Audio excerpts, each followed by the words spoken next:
àṣẹ wà o ẹnu rẹ láṣẹ wà o àṣẹ ń bẹ lórí àwọn wa àṣẹ ń bẹ lórí àwọn wa.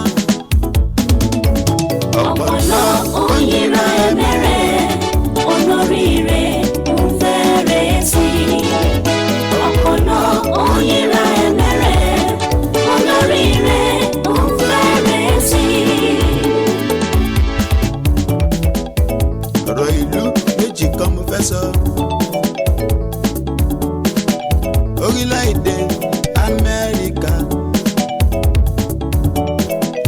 àti orílẹ̀-èdè wa ìlú Nàìjíríà o Ọlọ́run kó mú ẹsẹ̀ wa dúró. ọpọlọ òyìnbá ẹ̀mẹ́rẹ̀ olóríire ń fẹ́rẹ̀ sí ọpọlọ òyìnbá ẹ̀mẹ́rẹ̀ olóríire ń fẹ́rẹ̀ sí. God bless America la máa ń gbọ́ lọ́jọ́ gbogbo àti nígbà gbogbo. God bless America la máa ń gbọ́ lọ́jọ́ gbogbo àti nígbà gbogbo.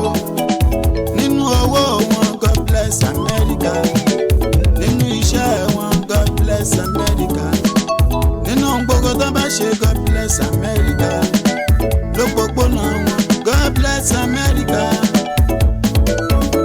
ọpọlọ òyìnbá ẹ̀mẹ́rẹ̀ olóríire ń fẹ́rẹ̀ sí ọpọlọ òyìnbá ẹ̀mẹ́rẹ̀ olóríire ń fẹ́rẹ̀ sí.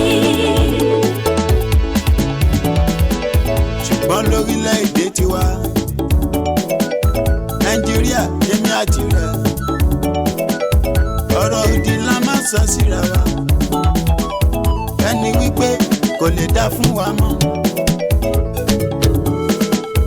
ẹ jẹ́ ká jáwọ́ nínú ìwà bàjẹ́ orúkọ rere ló bí sọ wá. ẹ jẹ́ ká jáwọ́ nínú ìwà bàjẹ́ orúkọ rere ṣáà ló bí sọ wá. ọpọlọ òyìnbá ẹ̀mẹ́rẹ̀ olóríire ń fẹ́rẹ̀ sí ọpọlọ òyìnbá ẹ̀mẹ́rẹ̀ olóríire ń fẹ́rẹ̀ sí.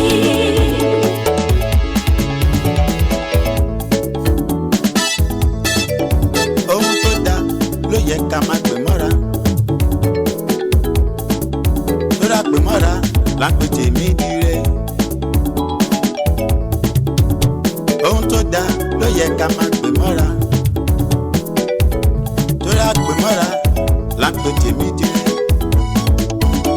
ọpọlọ òyìnbá ẹ̀mẹ́rẹ̀ olóríire ń fẹ́rẹ̀ sí ọpọlọ òyìnbá ẹ̀mẹ́rẹ̀ olóríire ń fẹ́rẹ̀ sí.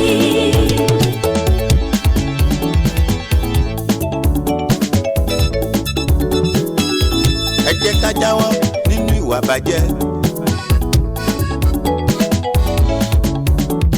ká forúkọ rere ká fi gbéra wa. ẹ jẹ́ ká jáwọ́ nínú ìwà bàjẹ́ ká forúkọ rere ká fi gbéra wa. kí Nàìjíríà kó bá lè túṣẹ́. kí Nàìjíríà kó bá lè dára. ká bá lè nífẹ̀ẹ́ ara wa dénú. ọpọlọ òyìnbá ẹ̀mẹ́rẹ̀ olóríire ń fẹ́rẹ̀ sí ọpọlọ òyìnbá ẹ̀mẹ́rẹ̀ olóríire ń fẹ́rẹ̀ sí.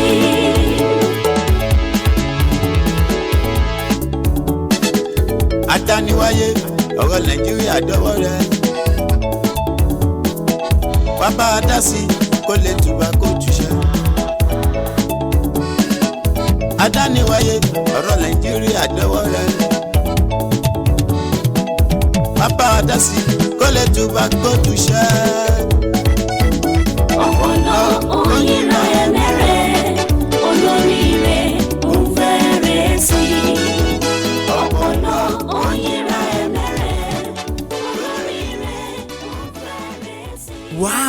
Please subscribe to our YouTube channel at Olorun 1930 TV for music, prayers, messages, movies by Evangelist James Adaniwaye, aka Kinikinse. God bless you.